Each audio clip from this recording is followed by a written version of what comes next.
नमस्कार, आप देख रहे हैं भारत 24 और मैं हूं आपके साथ शाजिया निसार। आज कार्तिक पूर्णिमा है और अब से कुछ ही देर बाद से चंद्र ग्रहण लगना भी शुरू हो जाएगा। भारत में साल का आखिरी चंद्र ग्रहण आज शाम 5:20 से शुरू होगा और शाम 6:20 पर समाप्त हो जाएगा। ज्योतिषियों की माने तो फिलहाल चंद्र ग्रहण का सूतक काल चल रहा है, शुरू हो चुका है। देश पर 15 दिन बाद दूसरा ग्रहण लग रहा है। ज्योतिषियों के मुताबिक सभी 12 राशियों पर इस चंद्र ग्रहण का बुरा और अच्छा दोनों ही तरह का असर पड़ सकता है। 4 राशियों पर अच्छा और 8 राशियों पर ग्रहण का बुरा असर देखने को मिल सकता है। दूसरी तरफ ग्रहण लगने के साथ ही विज्ञान और ज्योतिष के बीच एक बार फिर से बहस शुरू हो चुकी है। विज्ञान कहता है कि चंद्र ग्रहण महज खगोलीय घटना है। विज्ञान के मुताबिक चंद्र ग्रहण तब होता है जब सूर्य और चंद्रमा के बीच पृथ्वी आ जाती है। इस दरमियान पृथ्वी की छाया चांद की रोशनी को ढक लेती है। तो चंद्र ग्रहण को लेकर ज्योतिषियों के अपने ही तर्क हैं। आखिर ये चंद्र ग्रहण कैसा है, इस रिपोर्ट के जरिए सबसे पहले आपको यह समझाते हैं।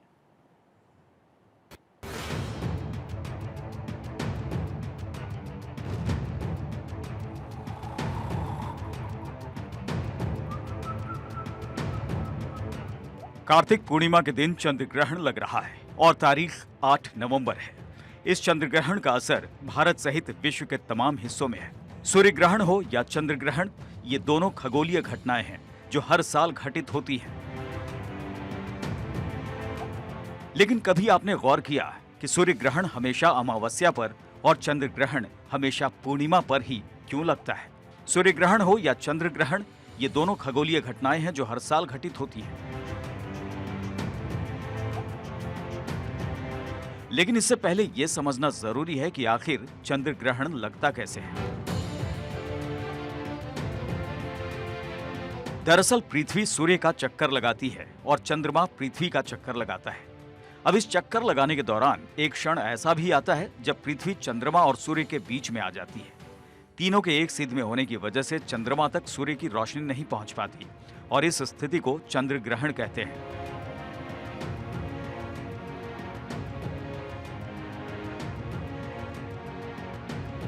सवाल यह भी है कि चंद्र ग्रहण हमेशा पूर्णिमा के दिन ही क्यों पड़ता है, और जब पूर्णिमा को ही पड़ता है तो फिर हर पूर्णिमा को क्यों नहीं पड़ता?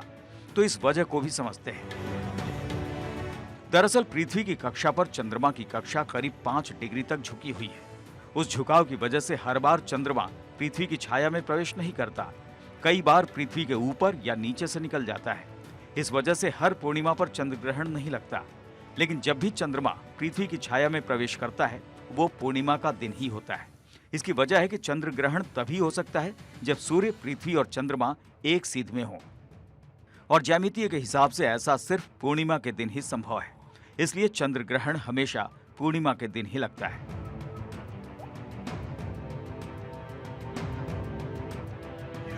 ये साल का आखिरी चंद्र ग्रहण है।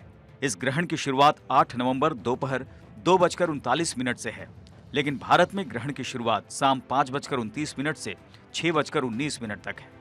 पूर्वी भारत के कुछ हिस्सों में भी लोग चंद्र ग्रहण के गवाह बनेंगे, वहीं देश के बाकी हिस्सों में लोगों को ग्रहण का आंशिक चरण ही नजर आएगा। Bureau report, Bharat 24।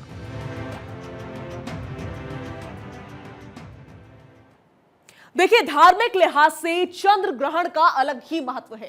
चंद्र ग्रहण के दौरान कई तरह के कार्य वर्जित माने जाते हैं। आपको बता दें कि ये चंद्र ग्रहण पूर्ण चंद्र ग्रहण होगा। भारत में ये राजस्थान, दिल्ली, पंजाब, हरियाणा, गुजरात समेत पूरे दक्षिण भारत में देखा जा सकेगा। तो कुछ इलाकों में पूर्ण, जबकि कुछ जगहों पर आंशिक चंद्र ग्रहण नजर आएगा। इसके अलावा चंद्र ग्रहण उत्तर पूर्वी यूरोप, एशिया, ऑस्ट्रेलिया, उत्तरी अमेरिका, दक्षिणी अमेरिका, प्रशांत अटलांटिक, हिंद महासागर समेत कई जगहों से देखा जाएगा। इस रिपोर्ट के जरिए समझिए कि आखिर चंद्र ग्रहण इतना महत्वपूर्ण क्यों है।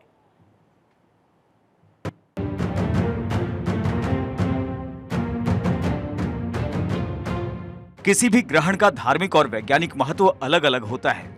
एक और जहां खगोलीय वैज्ञानिक इसका बेसब्री से इंतजार करते हैं और इसे सामान्य सी भौगोलिक घटना मानते हैं, तो वहीं ज्योतिष शास्त्र में ग्रहण को बेहद महत्वपूर्ण घटना माना जाता है।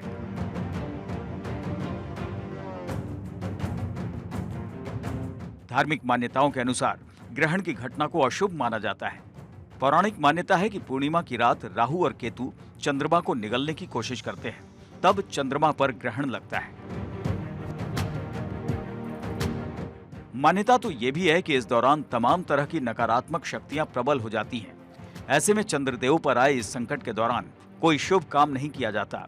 इस बार के चंद्र ग्रहण में सूतक काल सुबह करीब 8:20 से शुरू है। वहीं सूतक काल में ग्रहण के दुष्प्रभावों से बचने के लिए कुछ उपायों को करने की जरूरत पड़ती है, जिससे कि ग्रहण का बुरा प्रभाव न पड़े। मंत्र का जाप करें। चंद्र ग्रहण के दौरान ग्रहण के दुष्प्रभाव को कम करने के लिए मंत्रों का जाप करना चाहिए। गुरु मंत्र के जाप करने से ग्रहण का प्रभाव कम होता है। ओम ग्राम ग्रीम ग्रौम सह गुरुवे नमः। इस मंत्र के जाप से खुद के ऊपर पड़ने वाली नकारात्मक चीजों के असर को कम किया जा सकता है। इसके साथ ही अशुभ स्थिति में समस्याओं के निवारण करने के लिए इस मंत्र का जाप किया जाता है। महामृत्युंजय मंत्र का करें जाप। धार्मिक ग्रंथों में भगवान शिव की महिमा अपरंपार है। इसमें से एक स्वरूप महामृत्युंजय स्वरूप है। इस स्वरूप में भगवान शिव हाथों में अमृत लेकर भक्तों की रक्षा करते हैं। ग्रहण के समय ये मंत्र बहुत फलदायी होता है। मुंह में रखें तुलसी का पत्ता।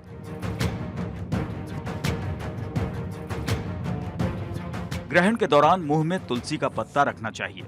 शास्त्रों में कहा गया है कि ऐसा करने से ग्रहण का दुष्प्रभाव व्यक्ति पर नहीं पड़ता।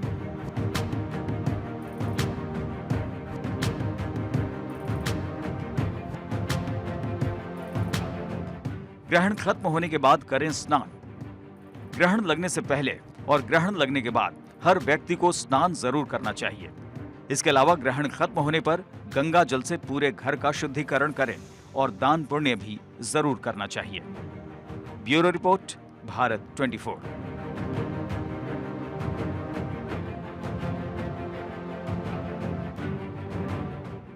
तो इस रिपोर्ट के जरिए आपने ये समझ लिया कि आखिर ये चंद्र ग्रहण इतना महत्वपूर्ण क्यों है, इतना इंपॉर्टेंट क्यों है। लेकिन कई तरह के आकलन इसको लेकर के किए जा रहे हैं, जिसकी जानकारी भी हम आपसे साझा कर रहे हैं। अब वैज्ञानिक महत्व क्या है, जल्दी से मैं आपको कुछ ग्राफिक्स के जरिए बता देती हूं, जो खास आपके लिए तैयार किए गए हैं। पृथ्वी के चारों ओर चक्कर लगा रहा है चंद्रमा, ये कहना है वैज्ञानिकों का। वो अपना ही तर्क दे रहे हैं। उनकी ओर से क्या तर्क दिया जा रहा है, ये जान लीजिए। पहली बात, पृथ्वी सूर्य के चारों ओर चक्कर लग रहा है, ये जान लीजिए। उसके बाद क्या कहा जा रहा है, अपनी धुरी पर भी घूम रही है पृथ्वी। ये भी तर्क वैज्ञानिकों की ओर से अभी इस समय इस चंद्र ग्रहण को लेकर के दिया जा रहा है। चंद्रमा का अपना कोई प्रकाश नहीं है, ये बात भी कही जा रही है वैज्ञानिकों की ओर से, और ये तर्क भी दिया जा रहा है। ये ग्राफिक्स हमने आपके लिए तैयार किए हैं ताकि आप समझे कि आखिर ये क्यों महत्वपूर्ण है और क्या क्या तर्क दिए जा रहे हैं।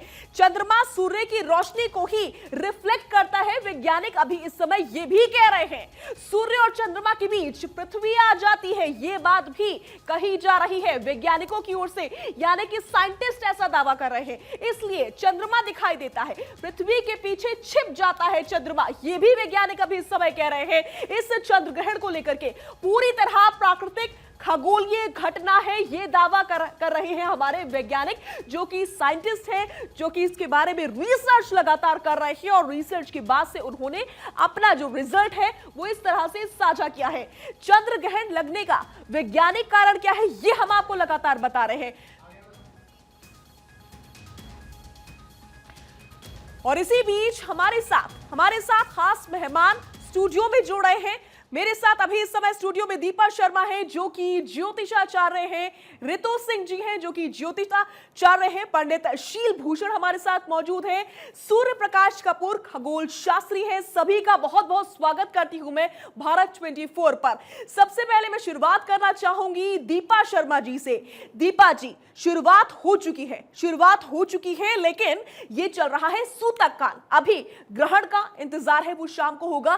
सूतक काल में किस तरह की सावधानियां बरतनी होती हैं, ये बताइए सबसे पहले हमारे दर्शकों को। बिल्कुल, सबसे पहले तो बता दूं आज आपको कि कार्तिक पूर्णिमा है। आज तो सबसे पहले बहुत शुभकामनाएं आपको। और आज के दिन जो ये ग्रहण पड़ रहा है इसमें ऑलरेडी सूतक काल शुरू हो चुका है, जो कि सुबह से शुरू हो चुका है। सुबह 8:10 से सूतक शुरू हो चुका था चंद्र ग्रहण का, और उससे पहले कुछ सावधानियां बरतनी होती हैं जो कि अब उनका कोई लॉजिक नहीं है उन्हें बताने का, लेकिन फिर भी जो लोग नहीं कर पाए बताएंगे ज़रूर। सूतक काल से पहले का जो समय रहता है उसमें कुछ सावधानियां खाने पीने से संबंधित चीज़ों के रख रखाव की होती हैं, और बहुत सारी चीज़ें ऐसी होती हैं जैसे आप खा ले पहले तो बहुत ज़्यादा अच्छा है, जो घर के लोग सदस्य हैं सभी को खाना पीना खिला देना चाहिए। लेकिन क्योंकि अब ऑलरेडी ग्रहण शुरू हो चुका है या होने वाला है, सूतक काल शुरू हो चुका है और लेकिन ग्रहण शुरू होने वाला है, तो ऐसी स्थिति में आपको किन सावधानियों को बरतना चाहिए, सूतक काल में क्या करना चाहिए जो कि ये ग्रहण आप पर उतना ज़्यादा इफेक्ट ना डाल सके। तो ऐसे में सबसे पहले आप कुछ भी चांदी धारण करके रखिए, क्योंकि ये चंद्र ग्रहण है, चंद्रमा कमजोर हो रहा है, यहाँ राहु के साथ इसकी युति है जो कि इसको बहुत ही ज़्यादा क्रिटिकल बना रही है।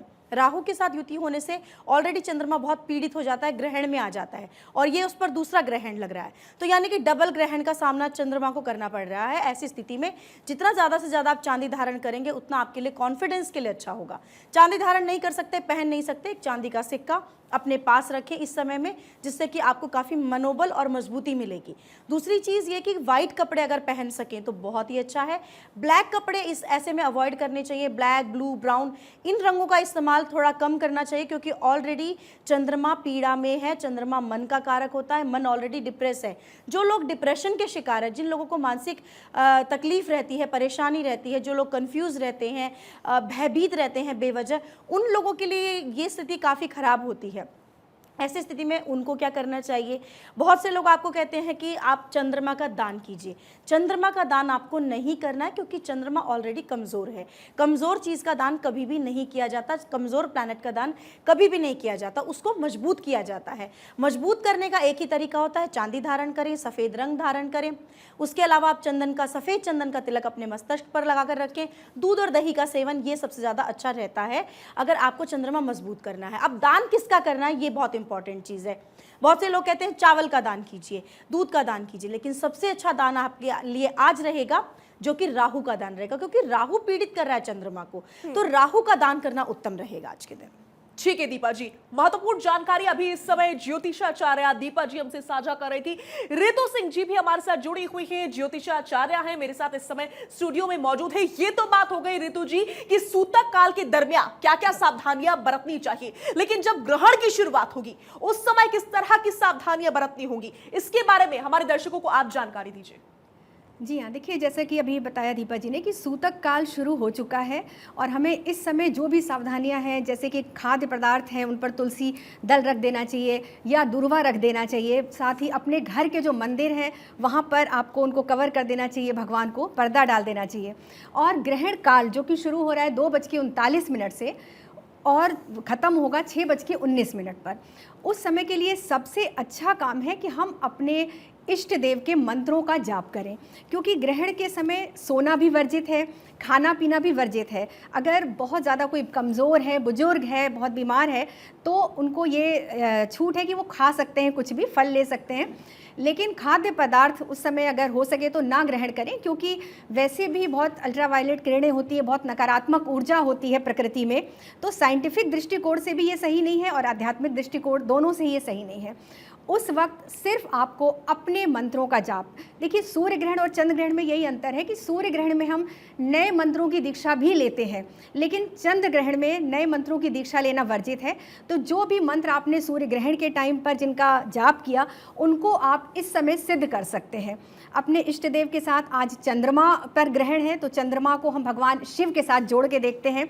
भगवान शिव का रुद्राष्टक अगर आप पढ़ सकते हैं, उसमें नमामि शमीशान निर्वाण रूपम, उसमें है 2 लाइनें, प्रचंडम प्रकृष्टम प्रगल्भम परेशम अखंडम भजे भानुकोटि प्रकाशम त्रयशूल निर्मूलनम शूल पाणिम भजेहम भवानी पतिम भावगम्यम। ये 2 लाइनें बहुत प्रभावी हैं। अगर हो सके तो आप इनका जाप कीजिए, और नहीं तो माता का आद्य शक्ति माँ दुर्गा का जाप कीजिए, शिव पंचाक्षर स्तोत्र, जो भी आप कर सकें। कुछ भी नहीं तो ओम चंद्रमस्य नमः, इस तरह से हम जब इस समय मंत्र सिद्ध करते हैं तो उसका प्रभाव आपको आगे अपने जीवन में स्वतः ही देखने को मिलता है। तो मेरे हिसाब से इसको अवसर बनाइए, क्योंकि ये ब्रह्मांड संहिता के निहित ये सारी चीज़ें चलती हैं, तो इसको लेकर बहुत खौफ, बहुत डर का माहौल नहीं होना चाहिए, क्योंकि ब्रह्मांड संहिता में लिखा हुआ है कि उनके नियमानुसार अगर हम ईश्वर को ब्रह्मांड मानते हैं तो ईश्वर प्रदत्त कोई भी घटना ऐसी नहीं है कि जो मानवता के बिल्कुल विरुद्ध हो। तो इसलिए मानव ईश्वर की सर्वश्रेष्ठ रचना है। इस स्थिति को, इस सिचुएशन को, इसको अपने अवसर के तौर पर आप देखिए तो इसके नकारात्मक प्रभाव बहुत हद तक कम रहेंगे। बिल्कुल बिल्कुल बिल्कुल बिल्कुल रितु सिंह जी, आप सही कह रही हैं। हमारे साथ स्टूडियो में ही मौजूद है पंडित शील भूषण जी। शील भूषण जी, यूं तो इस ग्रहण का सभी पर असर पड़ने वाला है, प्रभाव दिखने वाला है, लेकिन बुरा प्रभाव किस पर पड़ने वाला है, ये हम चाहेंगे कि आप हमारे दर्शकों को समझाएं। असल में जो ग्रहण लग रहा है, चंद्रग्रहण लग रहा है, और चंद्रग्रहण का कोई बहुत जातक का भविष्य इस पर निर्भर नहीं करता सामान्य रूप से, लेकिन फिर भी जो आंशिक असर पड़ता है, ग्रहण लग रहा है भरणी नक्षत्र में और मेष राशि में, तो भरणी नक्षत्र और मेष राशि के जातक इससे ज़्यादा प्रभावित होंगे। वैसे भी जो पिछला ग्रहण लगा था उसका भी असर मेष राशि पर बहुत अधिक था, तो मेष राशि पर सामान्य रूप से इस ग्रहण का प्रभाव और भरणी नक्षत्र में लगने के कारण कुछ ज़्यादा होगा। लेकिन एक बात हम विचार पहले समझ लें कि जो ग्रहण होते हैं दोनों के दोनों, सूर्य ग्रहण हो या चंद्र ग्रहण, इसका जो परिणाम होता है वो संहिता पर होता है, यानी सृष्टि पर पड़ता है। सामान्य रूप से जो भौगोलिक घटनाएं हैं उस पर पड़ता है, एक हम बोले समष्टि पर पड़ता है। व्यक्तिगत जिसको बोले हम, व्यक्ति से व्यक्ति पर इसका बहुत प्रभाव नहीं पड़ता, इसलिए बहुत नहीं डरना चाहिए ग्रहणों से। लेकिन हाँ, इतना अवश्य है कि मेष राशि और भरणी नक्षत्र के जातकों को सावधान रहना चाहिए इस समय में। एक बात और समझ लें कि जिस राशि से तीसरे, छठे, 10वें, 11वें ये ग्रहण हो रहे हैं, जिस राशि से भी, यानी कर्क राशि से 10वें ये ग्रहण लग रहा है तो कर्क राशि के लिए बहुत अच्छा, मिथुन राशि से 11वें लग रहा है बहुत अच्छा, वृश्चिक राशि से सामान्य रूप से ये ग्रहण छठे लग रहा है, तो वृश्चिक राशि के जातकों के लिए भी काफ़ी अच्छा होने जा रहा है। ग्रहण जहाँ जहाँ से ये लग रहे हैं, वैसे ही कुंभ राशि वालों के तीसरे ये ग्रहण आ रहा है, तो ये ग्रहण बहुत अच्छा होगा। बाकी राशियों को थोड़ा बहुत एक प्रभाव डाल सकता है, थोड़ा मानसिक रूप से ठीक है, किन राशि पर क्या असर पड़ेगा, क्या प्रभाव पड़ेगा, ये डिटेल में मैं आपसे समझूंगी। फिलहाल हमारे साथ खगोल शास्त्री सूर्य प्रकाश जी भी जुड़े हुए हैं। सूर्य प्रकाश जी, खगोल के लिहाज से ये जो चंद्र ग्रहण पड़ने वाला है आज शाम को, वो कितना महत्वपूर्ण है, सबसे पहले ये बताइए।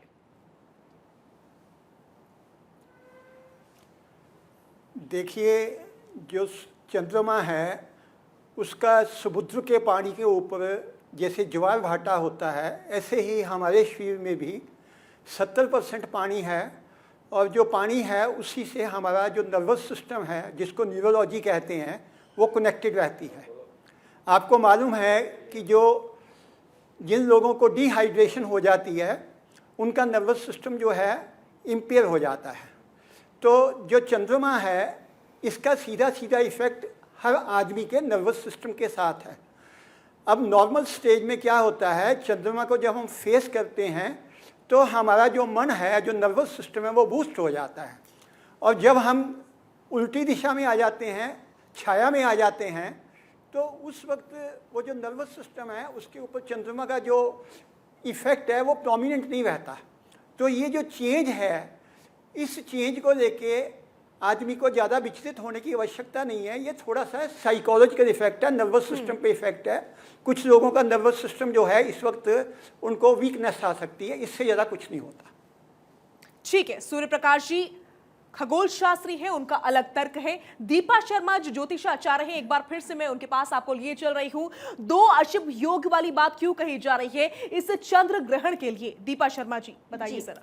देखिए, अशुभ योग तो ये अपने आप में ही हो जाता है। जब किसी भी ग्रह पर अगर कोई भी ग्रहण लगता है तो ये अपने आप में ही अशुभ हो जाता है, यानी कि वो कमज़ोर होगा तो नेचुरल सी बात है कि काफ़ी चीज़ों पर इफ़ेक्ट डालेगा। लेकिन चंद्रमा जो होता है वो फसलों के लिए भी देखा जाता है। अब अगर आप देखेंगे कि ये जिस महीने में ये चंद्र ग्रहण आ रहा है, यानी कार्तिक मास में जब कभी भी ग्रहण आता है, तो ऐसी स्थिति में आपकी जितनी भी ये समुद्र से रिलेटेड जो उपद्रव हैं वो उभर के आते हैं, साथ ही साथ में जिस नक्षत्र में ये ग्रहण हो रहा है उसकी वजह से अगर आप देखेंगे तो फसलें जो हैं वो महंगी हो जाती हैं।